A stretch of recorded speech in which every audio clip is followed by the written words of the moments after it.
Thank you very much, Randy. And thank you, Greg, for your service. First, for everyone who attended baccalaureate yesterday, I'm not wearing a dinosaur costume. Sorry. As per Ms. Humphrey's message, I gotta be me. And as my 13-year-old daughter reminded me this morning, it's not about me anyway. So here you go, your last flagpole talk, albeit a slightly revised and expanded edition. Seniors, I hope this summer you unlearn something that I'm still working to unlearn in some ways.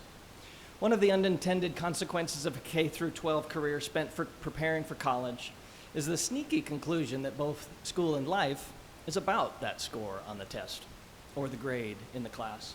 What else is it about when school, parents, and even peers and siblings are so focused on that grade? As parents, we are proud of our kids, and there's nothing wrong with that. So we brag about good grades to each other, winning scores and numbers of baskets or goals. And then, when the grades are not so good sometimes, we ask hard questions and try to spur you on to higher and greater efforts. Life must be about that score then, right? Most colleges seem to think so, by their application process anyway. School is actually not serving you well if it is all about grinding to the next achievement, the next AP score, the next check-the-box thing to put on your college applications. Yes, we are a college prep school, but we sell the entire process short if during your last year or 4 years or 13 years at HPA are focused machine-like on getting into a good university. You are not an industrial commodity or a computer we're programming to get all the right answers or a flash drive to get all that information in your head. You are a thinking, feeling, breathing, quirky, powerful person with creativity, compassion, drive, and determination starting in your bones and screaming for honest expression in this world. And you're supposed to express that through an SAT score? Something doesn't add up. School should help you with something higher and better than that score on the SAT or the name of your college. School is supposed to be about helping you find your sense of purpose. An argument does go that high school is about getting you into the right college, or the right college for you, where you can then find purpose. But I've got news for you. College is great, but it doesn't tell you the meaning of life for you. It is not the be-all, end-all. Furthermore, if you're not careful, you can fall into a familiar routine of focusing on grade and score production. And then where are you? 4 years further along, with some great experiences maybe, but no closer to figuring out what you really want to accomplish in life. So what is a sense of purpose? On one level, purpose could be honing a skill, plumbing the depths of human knowledge in a particular area, pursuing incredible life experiences, traveling the world, or pushing the limits of your personal performance from athletics to music. But these things are not so much purposes as they are passions. Now, passions are fine and good, really. We talk a lot about finding and developing passions. We believe that is important. But a passion will not sustain you.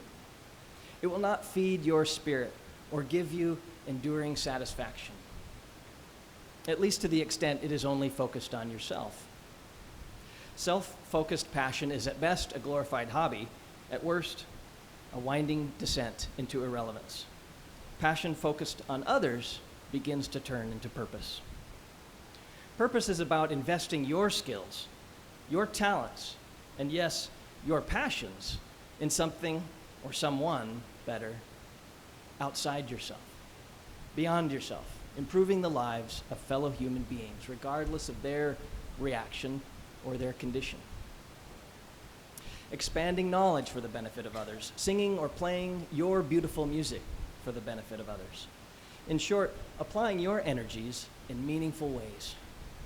Your purpose is not something to gain from the world, but what you will contribute to the world. Developing a sense of purpose equates then to a reason for living, but it is not necessarily a great dramatic reason that must consume your entire life. In fact, searching for the one purpose designed specifically for you or for which you are specifically designed, depending on your point of view, can turn into a quixotic kind of quest. Better, I submit, to pick a meaningful problem right in front of you and get started. So why is purpose important? As Mr. Halstead said the other day in the awards ceremony, the word grit is kind of having a moment in our culture today, particularly in the culture of educators and others who grapple with how best to prepare young people for life. Grit is about resilience, sticking with challenges and problems to the end. It's about sustained focus in the trenches of life toward greater goals. It follows that if you have grit, you will be more successful. So how do we teach that? How do we get at it? How do we foster it? A researcher named Angela Duckworth wrote a book recently about grit. And in it, she notes that moral purpose contributes to grit.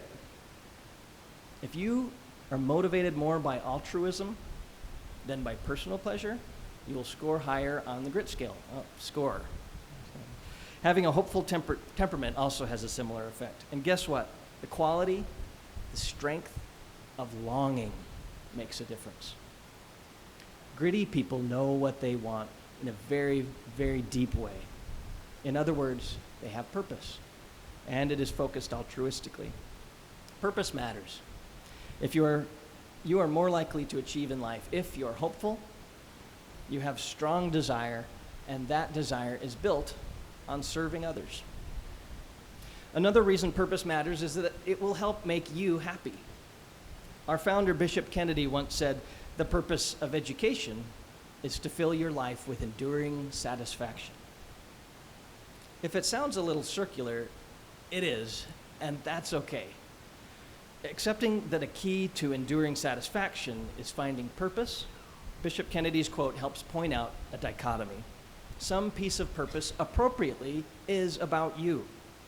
The desire certainly starts inside you, and the enduring satisfaction comes back to you when you see the result, the difference you made in the world. So see the circle? That satisfaction belongs to you, and it fills back up what you poured out while expending the pursuit of your purpose. Motivation works best that way, when it is your desire, your creation, your ideas, and not someone else's idea about what you should learn or do with your time. We work hard to balance this at HPA, offering choices within the larger framework as you progress, options for exploration into areas of true interest, exposure to a variety of disciplines, challenges, and environments. Many colleges are working to expand the admissions process, make it more humane and sensible, broadening their understanding of applicants as individuals through things like online portfolios. But we're still trying to do all this within a framework that attaches great importance to grades and SAT scores. And if within the pressure around those things you started to believe that achievement is about the score, please start letting that go. From your time here, you should be well equipped to seek balance in college, to look for purpose, or to build on passions you've already identified. And beyond college, tomorrow's workplace needs more than people who can just follow directions. The next economy will need people who play well with others, who think critically, who have deep desires, and know how to pursue them by synthesizing information into the creation of new solutions to problems old and new. In other words, people with purpose. Thank you for listening to me this last time, seniors.